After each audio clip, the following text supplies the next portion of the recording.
നമസ്കാരം, അമൃതാണ്. Mollywood Times. Naslen തകർത്തളഞ്ഞു. നസ്ലിൻ ഒരു സ്കൂൾ ബോയ് ആയിട്ട് വന്നു. പിന്നെ അദ്ദേഹം അഭിനയിച്ച പല മൂവീസിലും ഒരു ചെറുപ്പക്കാരനായിട്ടുള്ള, അതായത് ഒരു സ്കൂൾ അല്ലെങ്കിൽ ഒരു കോളേജ്, അതിനപ്പുറത്തേക്ക് നസ്ലിൻ പോയിട്ടില്ല. അതിനപ്പുറത്തേക്ക് ഒരു മെച്യൂർ ക്യാരക്ടർ നസ്ലിനെ കൊണ്ട് ചെയ്യാൻ പറ്റുമോ എന്നുള്ളത് തന്നെ ഒരു സംശയമായിരുന്നു. But he proved in this movie. പല കാലഘട്ടങ്ങളിൽ ആ ഒരു ക്യാരക്ടർ ആർക്ക് എന്ന് പറഞ്ഞാൽ ശരിക്കും ഒരുപാട് ലെയേഴ്സ് ഒക്കെ ഉള്ള ഒരു സംഭവമാണ്. ഈ ഒരു ക്യാരക്ടർ അത്ര ഈസി അല്ല. അത് വളരെ സേഫായിട്ട് നസ്ലിൻ ഹാൻഡിൽ ചെയ്തിട്ടുണ്ട്, ഗംഭീരമായിട്ടുണ്ട്.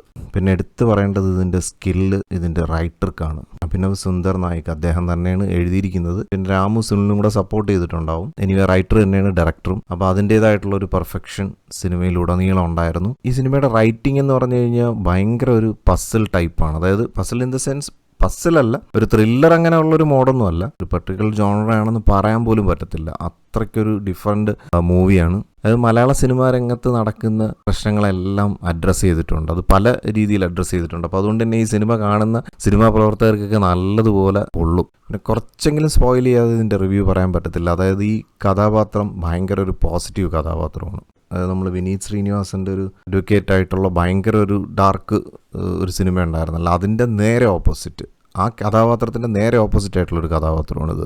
ഡയലോഗ്സിലൊക്കെ കുറച്ച് തെറി വരുന്നുണ്ടെങ്കിലും സത്യസന്ധനായിട്ട് ജീവിക്കാൻ തുടങ്ങിക്കഴിഞ്ഞാൽ നമ്മുടെ സമൂഹത്തിൽ സർവൈവ് ചെയ്യുക എന്ന് പറയുന്ന കുറച്ച് ബുദ്ധിമുട്ടുള്ളൊരു കാര്യമാണ്. അപ്പോൾ അത് സിനിമ മേഖലയിൽ എങ്ങനെയാണെന്നുള്ളതാണ് ഈ സിനിമയിൽ ഡിസ്കസ് ചെയ്യുന്നത്. അപ്പോൾ അതുകൊണ്ട് തന്നെ സിനിമയുടെ ഇങ്ങനെ ഓരോ ഘട്ടങ്ങൾ കടന്നു പോകുമ്പോഴും ഇപ്പം എന്തെങ്കിലും സംഭവിക്കും, അദ്ദേഹത്തിന് എന്തെങ്കിലും ഒരു നല്ല കാലം വരും എന്നൊക്കെ നമുക്ക് തോന്നും. ഈ ഒരു ഒറ്റ കഥാപാത്രത്തിൻ്റെ കൂടെ ഉള്ളൊരു ട്രാവൽ ആകുമ്പോഴത്തേക്ക് നമുക്ക് തന്നെ ആ കഥാപാത്രത്തിന് അദ്ദേഹത്തിൻ്റെ നല്ല കാലത്തെ നമ്മളിങ്ങനെ നോക്കിക്കാണും. അപ്പോൾ അത് ഓരോരോ ഘട്ടങ്ങളായിട്ട് കടന്നു പോകുമ്പോഴും അദ്ദേഹത്തിൻ്റെ ആ ഒരു ജെന്യൂനിറ്റി എന്ന് പറയുന്ന ഒരു സാധനം കാരണം അദ്ദേഹത്തിന് സർവൈവ് ചെയ്യാൻ പറ്റുന്നില്ല. മറ്റുള്ളവരുടെ മുമ്പിൽ അദ്ദേഹത്തിന് സർവൈവ് ചെയ്യാൻ പറ്റാത്ത, അതായത് ഒരു സിനിമ ഇൻഡസ്ട്രിയിൽ അദ്ദേഹത്തിന് ഒരു രീതിയിലും സർവൈവ് ചെയ്യാൻ പറ്റാത്തൊരവസ്ഥ. അതായത് ഇങ്ങനെ പാരകൾ പല പല വഴികളിൽ നിന്ന് വന്ന് അദ്ദേഹത്തിന് ഇങ്ങനെ താഴ്ത്തിക്കൊണ്ടിരിക്കുന്ന ഒരു അവസ്ഥ. അതിങ്ങനെ പറയാൻ പറ്റത്തുള്ളൂ. എന്തായാലും സിനിമ നിങ്ങൾ തിയേറ്ററിൽ തന്നെ കാണുക. ഇതെല്ലാവർക്കും അങ്ങ് വർക്ക് ആവണമെന്നില്ല. കാരണം നമ്മൾ പ്രതീക്ഷിക്കുന്ന ഒരു സാധനമൊന്നും അല്ല ഇതിനകത്ത് ചെയ്തു വെച്ചിരിക്കുന്നത്. എന്നാൽ നിങ്ങൾക്ക് തുടക്കത്തിൽ തന്നെ ഇതങ്ങോട്ട് ഈ സിനിമയിലോട്ട് ഇന്നാകാൻ കഴിഞ്ഞു കഴിഞ്ഞാൽ ഈ സിനിമ വേറൊരു ലെവൽ അനുഭവം തന്നെയാണ് തരുന്നത്. പിന്നെ ഈ കഥാപാത്രം ഓരോ അച്ഛി, അതായത് നമ്മളിൽ ചെകുത്താനും കടലിനും നടുക്കെന്നല്ലേ അതിന് പറയുന്നത്, അങ്ങനെയുള്ളൊരു അവസ്ഥയിൽ എത്തുന്ന സമയത്തൊക്കെ കുറച്ച് കാർട്ടൂണായിട്ട്, അതായത് നെക്സ്റ്റ് എന്താ സംഭവിക്കാൻ പോകണം എന്നുള്ളത് ഒരു കാർട്ടൂൺ, ഒരു ആനിമയെ പോലെ ഇങ്ങനെ കാണിക്കുന്നുണ്ട്. അത് ഭയങ്കര രസമായിരുന്നു. അപ്പോൾ ഈ സിനിമയുടെ ഇടയിൽ ഇങ്ങനെയുള്ള ഒരു ആനിമയെ കാണിക്കുന്ന സമയത്ത് പ്രേക്ഷകർ ഒന്നടങ്കം ചിരിക്കുന്ന ഒരു സംഭവം ഞാൻ ഈ ഒരു സിനിമയിൽ മാത്രമേ കണ്ടിട്ടുള്ളൂ. അത് ഈ സിനിമയുടെ ഒരു വളരെ യുണീക്കായിട്ടുള്ളൊരു ട്രീറ്റ്മെൻ്റ് ആണ്. ഇതിൻ്റെ ബാക്ക്ഗ്രൗണ്ട് സ്കോറൊക്കെ വലിയ സംഭവമൊന്നുമല്ല, അതിന് ആവശ്യമായിട്ടുള്ള രീതിയിൽ ബാക്ക്ഗ്രൗണ്ട് സ്കോർ ചെയ്തിട്ടുണ്ട്. പിന്നെ ഒത്തിരി നല്ല ഈ സിനിമയുടെ ഒരു സ്ക്രിപ്റ്റ് മനസ്സിലാക്കിയിട്ടായിരിക്കും ഒത്തിരി നല്ല ക്യാമിയോസ് ഈ മൂവിക്കകത്തുണ്ട്.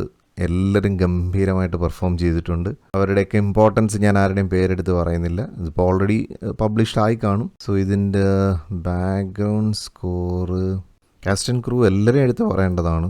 ഇതിൻ്റെ ക്യാമറ, അതുപോലെ ഞാൻ ഈ പറഞ്ഞ ആനിമേഷൻ, അവിടെയൊക്കെ സിനിമയിൽ ഭയങ്കരമായിട്ട് ഇൻവോൾവ് ചെയ്താൽ മാത്രമേ ആ സാധനങ്ങൾ പോലും പ്രോപ്പറായിട്ട് വർക്ക് ചെയ്തെടുക്കാൻ പറ്റത്തുള്ളൂ. ആഷിഖ് ഉസ്മാൻ പ്രൊഡ്യൂസർ, കമ്പോസർ ജെയ്ക്സ് ബിജോയ് ആണ് ഇതിൻ്റെ ബാക്ക്ഗ്രൗണ്ട് സ്കോർ ചെയ്തിരിക്കുന്നതെന്ന് തോന്നത്തില്ല. കാരണം വളരെ ഡിഫറൻ്റ് ആയിട്ടാണ് പുള്ളി ഇത് ട്രീറ്റ് ചെയ്തിരിക്കുന്നത്. അത് ചിലപ്പോൾ ആ ഒരു സിനിമയുടെ ഒരു റിക്വയർമെൻറ്റ് അനുസരിച്ചുള്ള വളരെ പിടിച്ചുള്ളൊരു ബാക്ക്ഗ്രൗണ്ട് സ്കോറാണ്. അതായത് ഒരു ജെയ്ക്സിൻ്റെതായിട്ടുള്ളൊരു സിഗ്നേച്ചർ സാധനം അല്ല, എന്നാൽ സിനിമയ്ക്ക് ആവശ്യമുള്ള സാധനം തന്നെയാണ് അദ്ദേഹം ചെയ്തു വെച്ചിരിക്കുന്നത്. പിന്നെ സിനിമാറ്റോഗ്രാഫർ ഒടുക്കത്തിൽ വിശ്വജിത്ത്, എഡിറ്റേഴ്സ് നിതിൻ രാജ് ആരോൾ, അഭിനവ് സുന്ദർ നായക്. സോ ഈ സിനിമ നിങ്ങൾ കാണാൻ ഉദ്ദേശിക്കുന്നുണ്ടെങ്കിൽ വളരെ ശ്രദ്ധിച്ച് ആദ്യം മുതൽ അതിൻ്റെ ആ ഒരു സാധനത്തിലോട്ട് അങ്ങോട്ട് ഇന്നാകാൻ ശ്രമിക്കണം. ഇന്നാകും, ഡെഫിനറ്റ്ലി ഇന്നാകും. പക്ഷേ ഒരു വളരെ ഫ്ലാറ്റായിട്ടാണ് ഒരു ഫസ്റ്റ് ഹാഫ് ഇങ്ങനെ പോണത്.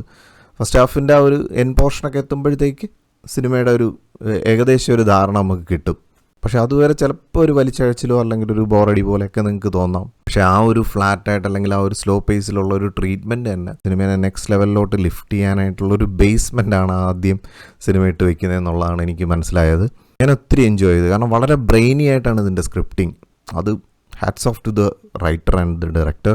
കാരണം ഈ ഒരു സാധനം അങ്ങനെ എക്സിക്യൂട്ട് ചെയ്ത് എടുക്കുക എന്ന് പറയുന്നത് അത്ര ഈസി അല്ല. അത്രയും തല വർക്ക് ചെയ്യുന്നവരെ കൊണ്ട് മാത്രമേ ഇങ്ങനെ ഒരു സ്ക്രിപ്റ്റ് ഉണ്ടാക്കാൻ പറ്റത്തുള്ളൂ. ഇപ്പോൾ മലയാള സിനിമയുടെ ഒരു വലിയ മാറ്റം എന്താണെന്ന് ചോദിച്ചു കഴിഞ്ഞാൽ ഇതൊക്കെയാണ്. അതായത് ഇതുവരെ കണ്ടിരുന്ന ഒരു തിരക്കഥ, ഒരു ശൈലിയിൽ നിന്നൊക്കെ മാറി വളരെ വ്യത്യസ്തമായിട്ടുള്ള പുതിയൊരു സ്റ്റോറി ടെല്ലിംഗ് അപ്രോച്ച് പിടിക്കുന്നുണ്ട് അടുത്ത ഒരു ന്യൂജൻ ഡയറക്ടേഴ്സ്.